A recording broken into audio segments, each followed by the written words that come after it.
तो टॉर्क कभी भी अगर हम लोग कैलकुलेट करते हैं, टॉर्क का मतलब क्या है, किसी भी चीज को रोटेट करने का एबिलिटी, कोई फोर्स अगर किसी चीज को रोटेट कर रहा है, उसी को हम लोग टॉर्क बोलते हैं। इसको डिफाइन कैसे किया गया, जैसे दरवाजा खोलते हो, डोर खोलते हो, तो हिंग्स के अबाउट क्या होता है, हम लोग डोर को पुल करते हैं, तो वो जो फोर्स है दैट इज टॉर्क। मतलब फोर्स का ही एक स्पेशल प्रॉपर्टी है टॉर्क। अगर फोर्स किसी चीज को घुमा रहा है तो हम लोग उसको बोलते हैं टॉर्क। ठीक है, लेकिन उसके लिए डेफिनेशन अलग बनाया गया है। तो टॉर्क बोले थे जैसा कि इस चैप्टर का सबसे मेन प्लेयर है, तो टॉर्क फाइंड करने के लिए तुमको क्या क्या चाहिए, एकदम पहले बेसिक चीज समझो। टॉर्क फाइंड करने के लिए आपको या तो पॉइंट ऑफ एप्लीकेशन चाहिए, या तो आपको पॉइंट ऑफ एप्लीकेशन चाहिए टॉर्क फाइंड करने के लिए, या एक्सिस ऑफ रोटेशन चाहिए जिसके अबाउट बॉडी को घुमाना है। ये दोनों कंपल्सरी, ये दोनों कंपल्सरी है जब हम लोग टॉर्क फाइंड करने जाएंगे तो। दोनों में से कोई एक चीज चाहिए, या तो हमको एक्सिस ऑफ रोटेशन दे दे या point of rotation they they. Point of rotation और एक्सिस ऑफ रोटेशन में क्या डिफरेंस है, जैसा कि इस फिगर में हम देख रहे हैं, एक पॉइंट लिए हैं ओ, यहां से एक रेडियस वेक्टर बनाया है आर, और यहाँ पे एक फोर्स लगा है एफ जो कि रेडियस वेक्टर के साथ थीटा एंगल बना रहा है। फिगर ही दिखा रहा है ना, देख रहा है ना। अब यहाँ पे ओ जो है ये पॉइंट है, अगर इसी से हम ये पेन देखो, ये एक्सिस पास कर गया तो ये एक्सिस हो गया। अगर पॉइंट से कोई एक्सिस पास कर गया तो एक्सिस हो गया, अगर पॉइंट रहने दिए तो पॉइंट रहने दिए। तो एक्सिस, एक्सिस क्या होता है ना, जैसे कोई भी चीज रोटेट होता है तो उसका एक, जैसे कि दरवाजा हिंज, अब हिंज से पूरा एक एक्सिस क्रॉस करता है, देखो ना, एक दो तीन चार हिंज है, तो वहां पॉइंट ऑफ रोटेशन का बात नहीं होगा, वहां एक्सिस ऑफ रोटेशन का बात होगा, क्योंकि चारों हिंज से एक एक्सिस क्रॉस कर रहा है।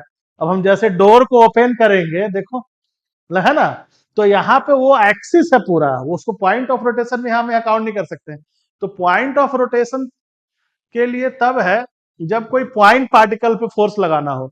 कोई अगर पॉइंट पार्टिकल किसी पॉइंट के अबाउट रोटेट कर रहा है तो वहां पे हम पॉइंट ऑफ रोटेशन की बात कर सकते हैं। लेकिन जनरली अगर हम रिजिड बॉडी की बात करेंगे तो हमको एक्सिस ऑफ रोटेशन चाहिए। क्या चाहिए, क्योंकि उसकी रिजिड बॉडी तो बहुत सारे पॉइंट के अबाउट रोटेट करेगा ना, तो सारे पॉइंट से जो एक्सिस पास करा दो that is axis of rotation. हाँ, लेकिन सारे पॉइंट से जो एक्सिस पास करेगा वो सारा पॉइंट कोलिनियर होना चाहिए, एक ही लाइन पे होना चाहिए, तभी तो एक्सिस ऑफ रोटेशन होगा वो। बाकी एक्सिस ऑफ रोटेशन का कॉन्सेप्ट हम लोग सर्कुलर मोशन में भी देखे हैं क्या होता है, जिसके बाद बॉडी रोटेट करेगा। तो टॉर्क के लिए ये दोनों चाहिए, रिजिड बॉडी हो तो एक्सिस ऑफ रोटेशन, अगर पॉइंट पार्टिकल हो तो पॉइंट ऑफ रोटेशन भी देगा, तो हम बता सकते हैं कि वो पार्टिकल कैसे रोटेट कर रहा है। अच्छा, इसको डिफाइन कैसे किया गया, तो इसका डेफिनेशन कैसे बनाया गया है उज्जवल, देखो, नहीं नहीं नहीं नहीं नहीं, इसका डेफिनेशन कैसे बनाया गया है उसको समझो। इसको डिफाइन किया गया है, टॉर्क का ये सिंबल है, ये आर क्रॉस एफ, ये डेफिनेशन है टॉर्क का। किसी भी एक्सिस या पॉइंट ऑफ रोटेशन, यहाँ आर क्या है, रेडियस वेक्टर, लिख देते हैं, आर यहाँ पे है रेडियस वेक्टर, किसके अबाउट, तो about axis of rotation. Radius vector किसके अबाउट निकालेंगे, अबाउट एक्सिस ऑफ रोटेशन। और point of rotation, point of rotation से कोई भी पार्टिकल पे जो हम फोर्स लगा रहे हैं वो कितने डिस्टेंस पे लगा रहे हैं, दैट इज उसका पोजीशन बताना है। तो एक्सिस ऑफ रोटेशन और पॉइंट ऑफ रोटेशन, मतलब रेडियस वेक्टर जो हम लेंगे उसके लिए फोर्स जहां पे लग रहा है वो कितने डिस्टेंस पे लग रहा है, उसका रेडियस वेक्टर लेंगे, ये रेडियस वेक्टर। ठीक है, इस डेफिनेशन से, ये जनरल डेफिनेशन है टॉर्क का, इसके अलावा आपको कुछ भी नहीं सोचना है। तो टॉर्क क्या हो गया, टॉर्क रेडियस वेक्टर पे भी परपेंडिकुलर होगा, फोर्स पे भी परपेंडिकुलर होगा, मतलब ये तीनों म्यूचुअली परपेंडिकुलर होंगे। ए क्रॉस बी का डेफिनेशन है ना इसमें, तीनों वेक्टर क्या होगा, म्यूचुअली परपेंडिकुलर होगा। अच्छा ठीक है, अब देखो, इसको नोट करो पहले। कल मेरा ही क्लास होगा 4 घंटे का। ठीक। देख, अब इसको आ जाओ, बना लिया, कॉलिजन सब बन रहा है ना क्वेश्चन।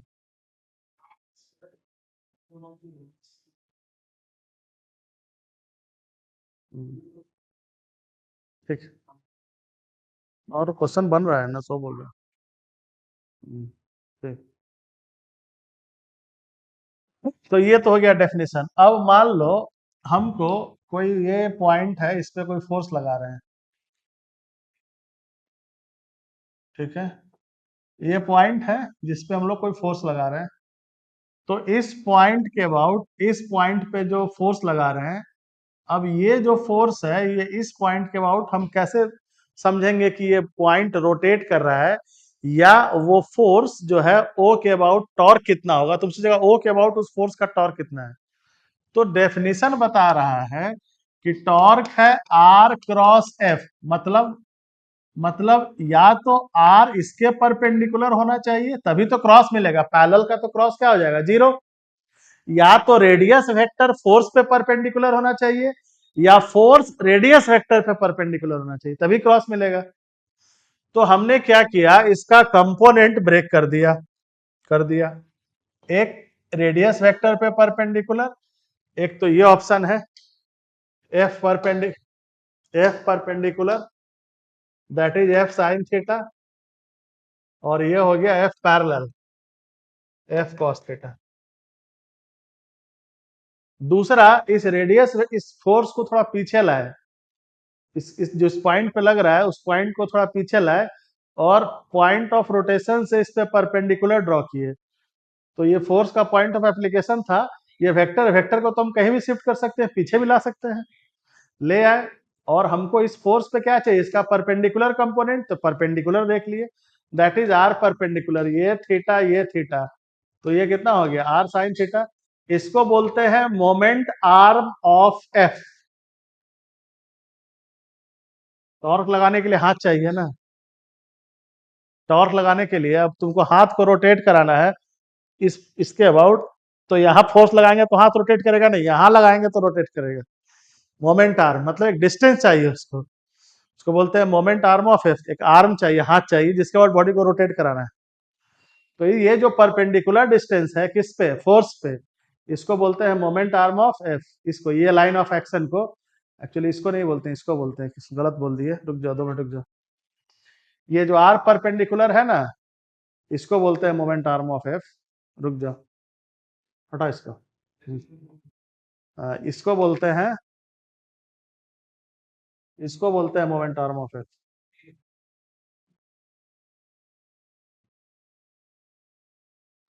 अब ठीक है, इसको बोलते हैं ना, ये ये इसका मोमेंट आर्म है एफ का, ठीक है। एक वर्ड है, कभी कभी यूज कर देगा, ऐसे आईटी में इसे यूज नहीं करता है, बट लोकल किसी कोचिंग वोचिंग में देने जाओ तो मोमेंट आर्म ऑफ एफ। अब टॉर्क का डेफिनेशन लिखे, तो आर क्रॉस एफ, तो आर और एफ के बीच का एंगल कितना है, ये रेडियस वेक्टर है फोर्स थीटा, तो क्रॉस प्रोडक्ट से लिखेंगे तो क्या हो जाएगा, F sine theta. F sine theta क्या है, देखो आर इंटू एफ परपेंडिकुलर। अच्छा, दूसरा इसको लिख सकते थे R sine theta into F, तो ये क्या है, ये आर परपेंडिकुलर इंटू एफ हो गया। वही बता रहे थे, या तो एफ को आर पे परपेंडिकुलर करो या आर को एफ पे करो, ये ज्यादा यूज में आएगा, ये कम यूज में आता है, लेकिन यूज में दोनों आएगा। हाँ, लेकिन ये ज्यादा यूज में आता है, कौन, एफ परपेंडिकुलर। मतलब आपको परपेंडिकुलर फोर्स देखना है, वही टॉर्क का काम करेगा, यही रोटेट कराएगा। ये कैसे रोटेट करा सकता है, ये तो रेडियस वेक्टर के पैरेलल हो गया, इसका तो क्रॉस ही जीरो हो जाएगा। नहीं, अच्छा, दूसरा, क्या सारा फोर्स जो आर के परपेंडिकुलर है वो टॉर्क का काम करेगा, सारा फोर्स जो रेडियस के परपेंडिकुलर है क्या वो टॉर्क क्रिएट कर सकता है, बोले ना, जरूरी नहीं है। कैसे, ये रहा, यहां से आ डिस्टेंस, ये रहा परपेंडिकुलर फोर्स, दरवाजा घूमेगा, मतलब हमारा फोर्स अगर, यानी इसका मतलब ये हुआ, अगर फोर्स एक्सिस ऑफ रोटेशन के पैरेलल हो जाए, कैसा हो जाए, फोर्स एक्सिस ऑफ रोटेशन के पैरेलल हो जाए तो उसका torque zero. Force axis of rotation के पैरेलल हो जाए तो उसका टॉर्क जीरो। क्यों? क्योंकि ये तीनों म्यूचुअली परपेंडिकुलर होना चाहिए। कोई भी दोनों में से, अगर तीनों में से कोई भी एक दूसरे के पैरेलल हो जाएगा तो टॉर्क जीरो। समझ गया क्या बोल रहे हैं? ठीक, नोट कर लो इसको। अब छोटा सा एग्जांपल देखो इस पे। टॉर्क निकालते कैसे हैं, ये तो बेसिक डेफिनेशन हो गया। डायरेक्शन तो राइट हैंडेड थंब रूल से निकालोगे टॉर्क का, समझ गए ना? राइट हैंड थंब रूल या क्रॉस प्रोडक्ट से निकालेंगे टॉर्क का डायरेक्शन।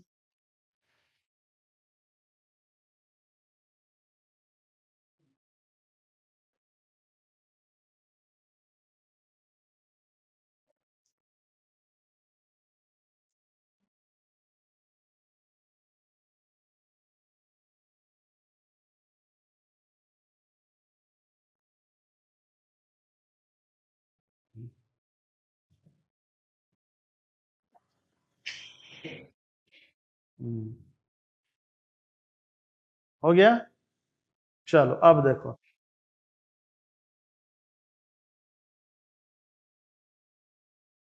अब एक एग्जाम्पल से हम लोग समझते हैं कि टॉर्क निकालते कैसे हैं। ठीक है, टॉर्क को हम लोग कैसे फाइंड करते हैं? पहले एकदम नर्सरी क्लास, पहला हम लोग नर्सरी क्लास का एग्जाम्पल लेते हैं, फिर एलकेजी, फिर यूकेजी।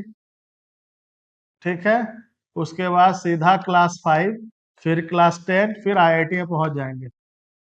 ये तीनों को थोड़ा समझना जरूरी है, फिर हम बाउंस कर जाएंगे सारा क्लास। समझ गए ना? पहले समझो टॉर्क निकालते कैसे, फिर तो फटाफट एप्लीकेशन देख लेंगे। ठीक है, तो देखो, लिखो तो एक छोटा क्वेश्चन पहले। हम्म, चलो आज देखो, फोटो तो लिए थे ना।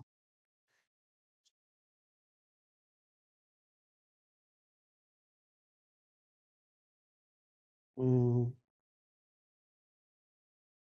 लिखो, a small ball of mass 1 kg, small ball of mass 1 kg is attached to one end.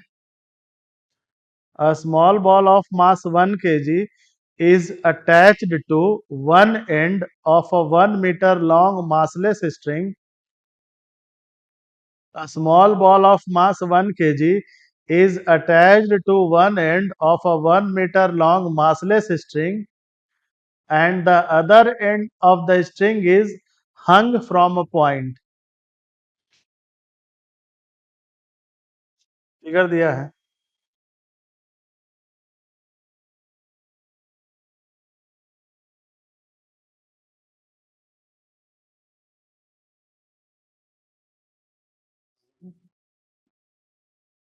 One लिखना, small ball of mass 1 kg is attach to one end of a 1 meter long massless string, and the other end of the string is hung from a point. When the resulting pendulum is 30 degree,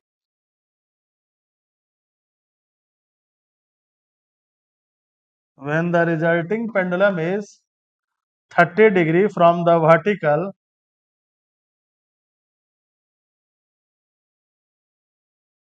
30 degree from the vertical,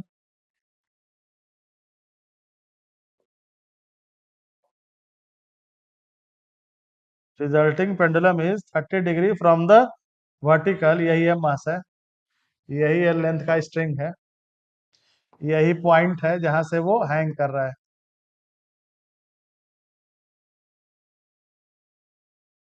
ठीक है, क्या बोल रहा है? एक minute रुको। हाँ, कहाँ गया ये क्वेश्चन तुम्हारा?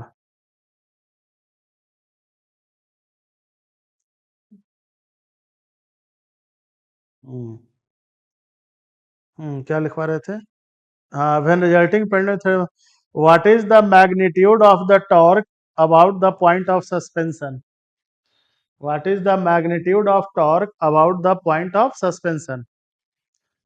What is the magnitude of torque about the point of suspension?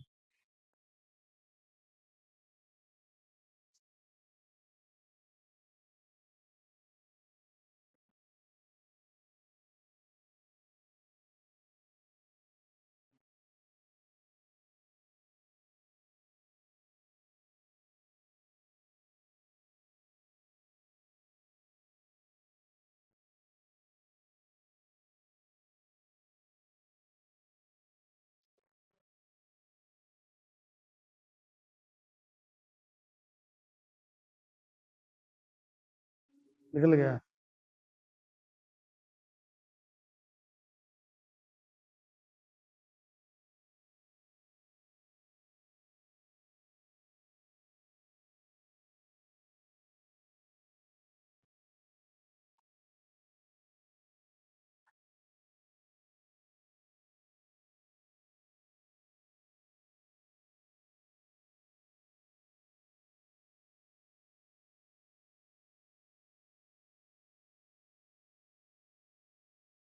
कल तुम लोग बेकार क्लास के लिए मना कर दिया, कल बहुत खींच जाता टॉपिक 4 घंटे में।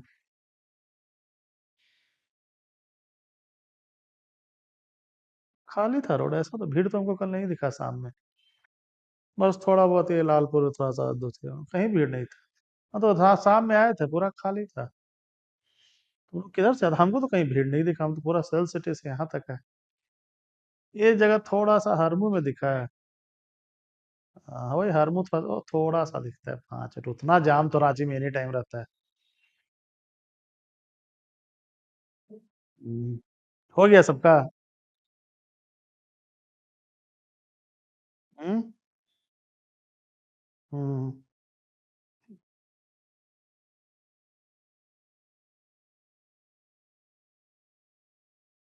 देखो आ गया उज्जवल। बोल रहा है कि अगर ये एल लेंथ का स्ट्रिंग है और ये रहा है मास, बोल रहा है इस पॉइंट के अबाउट इसका टॉर्क कितना है, तो एफबीडी बनाते ही पूछ रहा है ना। बोल रहा है कि एक पेंडुलम है जो वर्टिकल के साथ 30 डिग्री बना रहा है, और एल लेंथ का उसका स्ट्रिंग का लेंथ और एम मास है, तो बोल रहा है इस पॉइंट ऑफ सस्पेंशन के अबाउट इसका टॉर्क कितना है, तो एफबीडी बनाते हैं। तो ये रहा है वेट, निकल गया फोर्स, यही एफ है। अब इसका टॉर्क निकालना है, तो टॉर्क क्या चाहिए, परपेंडिकुलर। ये बताया गया है ना, क्या बताया गया उज्जवल, परपेंडिकुलर। तो फोर्स को इस पे रेडियस के परपेंडिकुलर कर दिया, यही देगा। तो ये 90 माइनस थीटा, ये 90, तो ये थीटा, यही होगा ना। ये थीटा तो इसका दो कंपोनेंट, ये थीटा तो ये थीटा, नहीं, तो ये हो जाएगा एम जी साइन थीटा। देखो तो ठीक है, तुम लोग यही किया ना। तो एफ परपेंडिकुलर कितना हो गया, एम जी साइन थीटा। तो टॉर्क कितना हो गया, तो टॉर्क हो गया force into perpendicular distance L, यही हो गया torque. Direction, direction right hand thumb rule से निकाल लेंगे। अगर हम इसको एक्स एक्सिस बोल रहे हैं, इसको वाई एक्सिस बोल रहे हैं, इसी दोनों डायरेक्शन को पॉजिटिव बोल रहे हैं, तो ये हो गया के कैप, एंटी क्लॉकवाइज जा रहा है। अगर हम इसको आई कैप बोल रहे हैं और इसको जे कैप बोल रहे हैं, ऐसे इसको आई कैप बोलोगे तो इसको जे कैप बोलना चाहिए जनरली। ठीक है, अब डिपेंड करता है। अब मान लो तुम दोनों, ये डाउनवर्ड लाइन हुआ और ये भी डाउनवर्ड लाइन हुआ, तो यहाँ पे ये एक्चुअली 90 डिग्री पूरा नहीं बनेगा क्या, ये बन रहा है ना, हाँ, बन रहा है ना। हाँ ठीक है, हाँ, ले सकते हैं। तो अगर हम इसको एक्स एक्सिस बोल दे, इसको वाई एक्सिस बोल दो, दोनों पॉजिटिव बोल दें, तो क्या हो जाएगा, फोर्स कितना है जे, तो जे क्रॉस आई माइनस के कैप, नहीं, कितना हो गया, माइनस के कैप, क्लॉकवाइज दिख भी रहा है। अरे इसको क्लॉकवाइज रोटेट करा रहा है, वो दिख भी रहा है अंदर की तरफ। डायरेक्शन तो मस्ट है, बिना उसके फंस जाओगे इस टॉपिक में है। क्या, अरे फोर्स किधर हो गया, फोर्स हो गया जे कैप, और ये है आई कैप, तो जे क्रॉस आई माइनस के कैप। ऐसे भी देखो ना, ये था ना, तुम इधर से किधर जाना चाह रहे हो, ये इसको रखना है, ये है एक्स एक्सिस है। ठीक है, तो इधर से तुमको इसकी तरफ आना है ना, इसकी तरफ आना है, ये आएगा इस पे। नहीं तो अगर ज्यादा समझ में नहीं आ रहा है, तो इसको हम लोग जे कैप लिए हैं, इसको आई कैप लिए हैं, तो जे क्रॉस आई।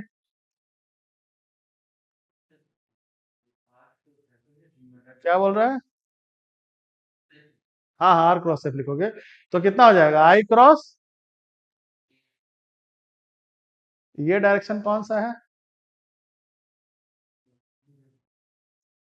क्लॉकवाइज है ना। क्लॉकवाइज बोले तो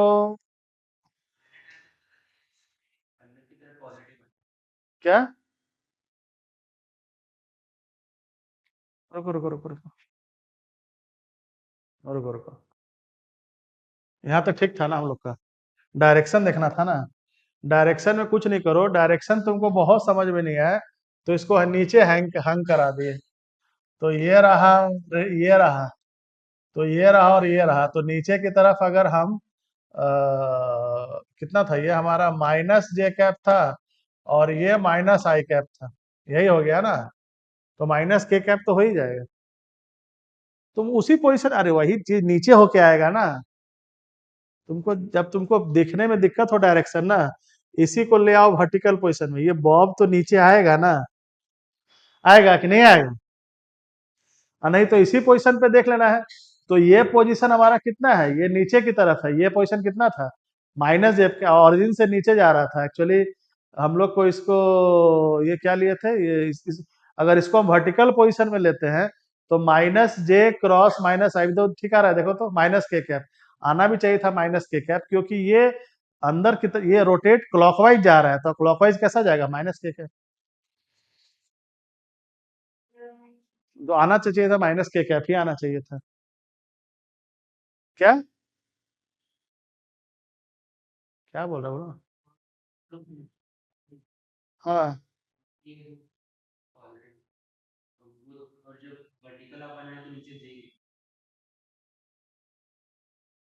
हाँ, हम इसको आई कैप बोल दिए थे और इसको जे कैप बोल दिए थे। हाँ बोल सकते हैं, डायरेक्शन तो अपने मन का है। तो इसको आई कैप बोल दिए थे, तो आई क्रॉस जे के कैप, मतलब यहाँ पे हम क्या कर रहे हैं, हम वर्टिकल को पॉजिटिव ले लिए, इसीलिए साइन कन्वेंशन उल्टा हो गया। जैसे होगा क्या, हम इसको पॉजिटिव भी ले सकते हैं, हम इसको नेगेटिव भी ले सकते हैं। डिपेंड करेगा कि आप आई कैप और जे कैप कैसा लिए हैं। अब आप इस डायरेक्शन को पॉजिटिव बोल देंगे और इस डायरेक्शन को पॉजिटिव बोल देंगे, तो जो क्लॉकवाइज होगा वो पॉजिटिव हो जाएगा। नहीं, यही बोलना चाह रहे थे ना। हाँ यही है। डायरेक्शन तो अपने मन का चीज है, उसको ज्यादा लेके परेशान नहीं होना है। हाँ लेकिन तुमको पता होना चाहिए कि तुम क्या क्या लिया है। ठीक, तो ये हो गया M M G sine theta L. Clockwise लिख देते हैं, माइनस के कैप प्लस लिखने से अच्छा है क्या लिख दे, क्लॉकवाइज। अब ठीक है, एंटी क्लॉकवाइज नहीं, क्लॉकवाइज। चलो, अब नेक्स्ट। अब देखो प्रोजेक्टाइल मोशन में टॉर्क, प्रोजेक्टाइल मोशन में टॉर्क कैसे यूज करेंगे उसको देखो। देखो प्रोजेक्टाइल मोशन में बोलेगा एक पार्टिकल को, बहुत इंपॉर्टेंट है प्रोजेक्टाइल मोशन में टॉर्क का एप्लीकेशन। बोलेगा एक पार्टिकल को थीटा पे प्रोजेक्ट किए, ठीक है, कर दिए। ये रहा पॉइंट ऑफ प्रोजेक्शन और यहाँ पे हिट किया ये पॉइंट पे। एम मास का पार्टिकल है, इसको प्रोजेक्ट किया। बोलेगा हाईएस्ट पॉइंट, इसको बोल देते हैं पी। और जब ये हिट करने वाला है, मतलब ये पार्टिकल जब ग्राउंड को हिट करने वाला है, दोनों मोमेंट पे टॉर्क अबाउट ओ बताना है, पॉइंट ऑफ प्रोजेक्शन। बोल रहा है टॉर्क अबाउट ओ कितना होगा। स्टार्ट। एम मास के पार्टिकल को थीटा पे प्रोजेक्ट किया गया है। बोल रहा है कि इसका ओ के अबाउट जब ये हाईएस्ट पॉइंट पे होगा तब टॉर्क कितना होगा, जब ये ग्राउंड को हिट कर रहा है तब टॉर्क कितना लगेगा उस पार्टिकल पे।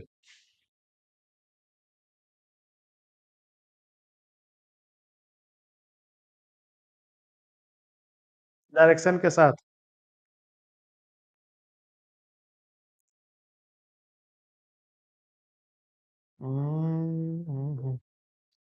चलिए उज्जवल जी, आप ही को बताना है, क्या बताना है। हम्म, चलिए, इसको हम लोग प्रोजेक्ट किए थे वे नॉट से, ठीक है। और ये रहा, चलिए बताइए उज्जवल जी।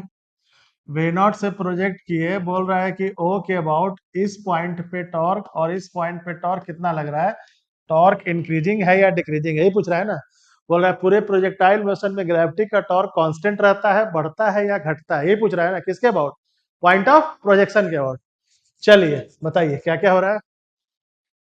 तुम पहले ये बताओ, कांस्टेंट रहता है, इंक्रीजिंग रहता है या डिक्रीजिंग रहता है। इंक्रीज कर रहा है टॉर्क, अच्छा ठीक है। तो टॉर्क पी पॉइंट पे ओ के अबाउट, ठीक है बताओ। हम लोग पी पॉइंट पे निकाल रहे हैं, कहाँ पे निकाल रहे हैं? पी पॉइंट पे ओ के अबाउट टॉर्क। तो कैसे निकाले? तो ग्रेविटी ये लग रहा होगा, इसको थोड़ा आगे बढ़ा लिए, तो ये रेंज का हाफ हो गया, आर परपेंडिकुलर, यही किए ना? हाँ वेरी गुड, ठीक किए। तो टॉर्क हो गया ओ के अबाउट पी पॉइंट पे R/2 इंटू एम जी। यहाँ आर रेंज को रिप्रेजेंट कर रहा है, जो प्रोजेक्टाइल का रेंज होगा वो तो हमको पता ही है। प्रोजेक्टाइल का जो रेंज है वो है V0 square sine two theta by G, यही था ना? ठीक है, तो रेंज तो पता ही है। डायरेक्शन बताओ। तो डायरेक्शन तो सीधा दिख रहा है कि आई क्रॉस माइनस जे, मतलब यही है ना? आई क्रॉस माइनस जे बोले तो माइनस के कैप ना? हाँ तो क्लॉकवाइज तो दिख भी रहा है ना ये। ठीक है, चलिए ए और टॉर्क अबाउट ओ किसके? ए पॉइंट पे निकालना है। तो ए पॉइंट पे कितना हो गया? पूरा range into M G, direction तो यही है। तो यहाँ क्या हो रहा है? डिस्टेंस बढ़ रहा है, तो टॉर्क कैसा है? इंक्रीजिंग है। अब मान लो किसी जनरल पॉइंट पे अगर पूछेगा, ये तो ठीक जा रहे हो। अब मान लो हमसे किसी पूछता जनरल पॉइंट का टॉर्क कितना है, चलिए इस जनरल पॉइंट पे टॉर्क निकालना है, तो तुम क्या करते? mg तो तुमको पता ही है। अब यहाँ पे mg जनरल पॉइंट का निकालना है, p डैश, इस पॉइंट पे टॉर्क कितना हो के अबाउट, तो ये पोजीशन फैक्टर तुमको निकालना पड़ता है। तो पोजीशन फैक्टर का क्या हो गया? ये x कंपोनेंट, ये y कंपोनेंट। x पता ही है, x हो गया v0 cos theta I cap, और y हो गया v0 sin theta minus half GT square J cap. तो जिस पॉइंट पे पूछ रहा है, ये पॉइंट देगा ना भाई, ये पॉइंट देगा ना, ये पॉइंट तक पहुंचने में कितना टाइम लगेगा, कैसे निकालोगे? यहाँ टी तो अननोन है।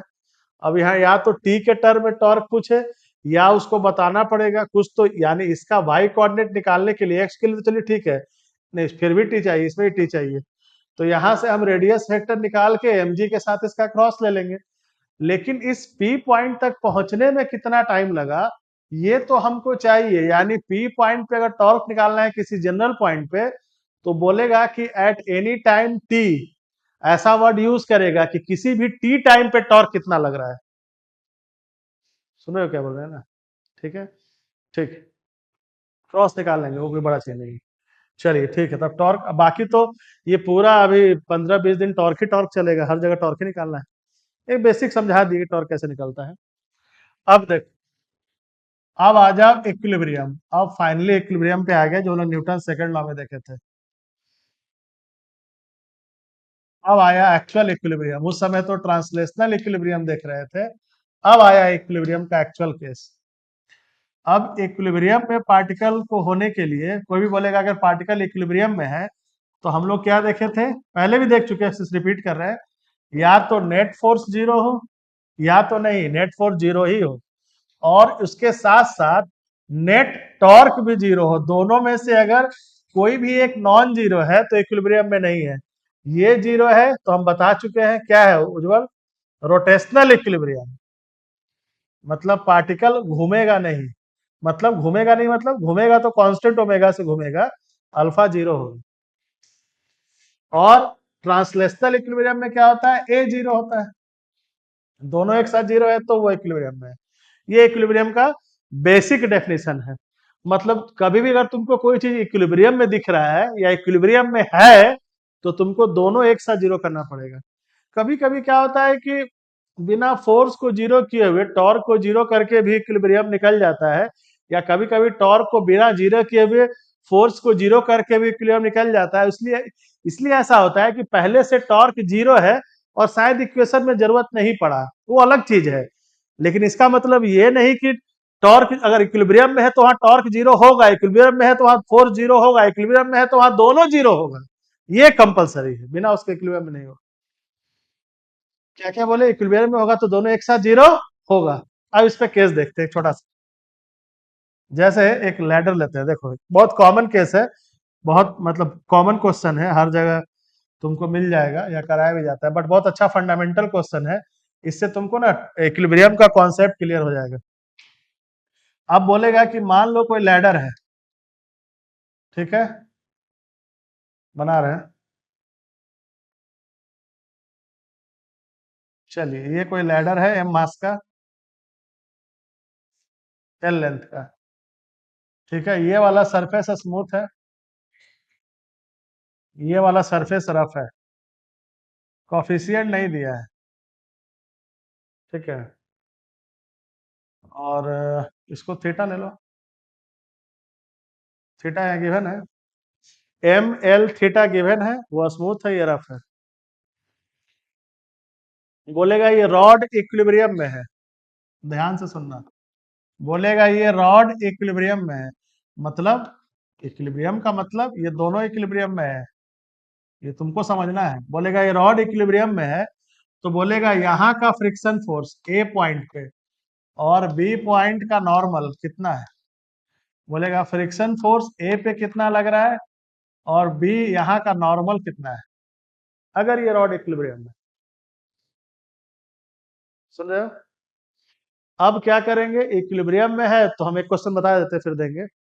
अब इसका एफबीडी बनाएंगे, कैसे, इक्विलिब्रियम में तो सब जीरो करेंगे, तो सेंटर ऑफ मास लिए रॉड का, ये रहा वेट, ठीक है, और क्या लग रहा होगा, ये स्लाइड करना चाह रहा होगा तो फ्रिक्शन लग रहा होगा अंदर की तरफ, एफ ए, यहाँ का नॉर्मल एन ए, अच्छा यहाँ का नॉर्मल, दोनों पॉइंट से नॉर्मल पास कर दिया, ये हो गया एन बी, और तो कोई फोर्स नहीं है,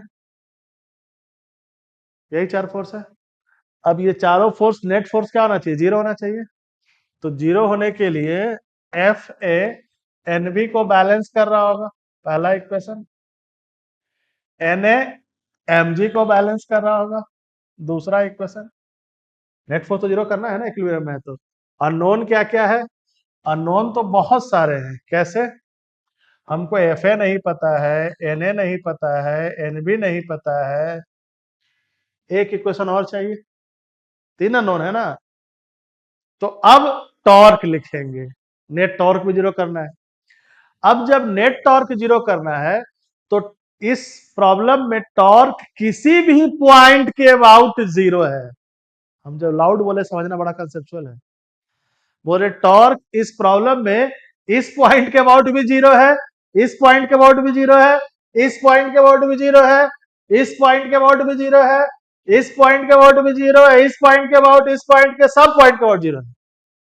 हाँ लिखेंगे किसके अबाउट, अब क्वेश्चन आया, तो लिखेंगे उसके अबाउट जिसमें लिखना कम पड़े, हम लोग फिजिसिस्ट है ना, मैथ का यूज कम करते हैं, दिमाग ज्यादा लगाते हैं, मेहनत कम करते हैं, समझ गए, तो सोचेंगे जिसमें कम लिखना पड़े उसी के अबाउट लिखेंगे।